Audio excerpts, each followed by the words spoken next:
ശ്രദ്ധിച്ചു 5+55+555 അതാണ് ചെയ്യാൻ പോകുന്നത്. നോക്കിയോ, ആദ്യം നമ്മൾ എന്താ പറഞ്ഞേക്കണം, ഇത് 5 കൊണ്ട് എഴുതിയിരിക്കുന്നതായതുകൊണ്ട് ഇതിൻ്റെ അകത്ത് നിന്ന് എന്ത് കോമൺ എടുക്കാം? നമ്മുടെ ക്വസ്റ്റ്യൻ എന്താ? ക്വസ്റ്റ്യൻ വേണമെങ്കിൽ ഒന്നുകൂടി എഴുതാം. 5+55+555+5555 എക്സെട്ര. മൊത്തം എത്ര ടേംസ് ഉണ്ട്? n ടേംസ് ഉണ്ട്. കേട്ടല്ലോ, ബ്രാക്കറ്റ് കണ്ടല്ലോ.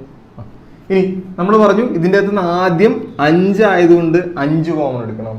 5 കോമൺ എടുക്കുമ്പോൾ ഇവിടെ 1, ഇവിടെ 11, ഇവിടെ 111, ഇവിടെ 1111 പ്ലസ് എക്സെട്ര. മൊത്തം n ടേംസ്. ഞാൻ എന്തിനാ ഈ ബ്രാക്കറ്റ് ഇടണമെന്ന് ഞാനിങ്ങനെ ആലോചിക്കുന്നു. മൊത്തം n ടേംസ്. ബ്രാക്കറ്റ് ഇടണം, തെറ്റിച്ച് ബ്രാക്കറ്റ് എടുത്തല്ലേ നമ്മൾ. കേട്ടല്ലോ. ഇനി എന്ത് ചെയ്യണം? ഇതിനെല്ലാത്തിനെയും 9 കൊണ്ട് മൾട്ടിപ്ലൈ ചെയ്യണം. ഇതിനെല്ലാത്തിനെയും 9 കൊണ്ട് മൾട്ടിപ്ലൈ ചെയ്യണം.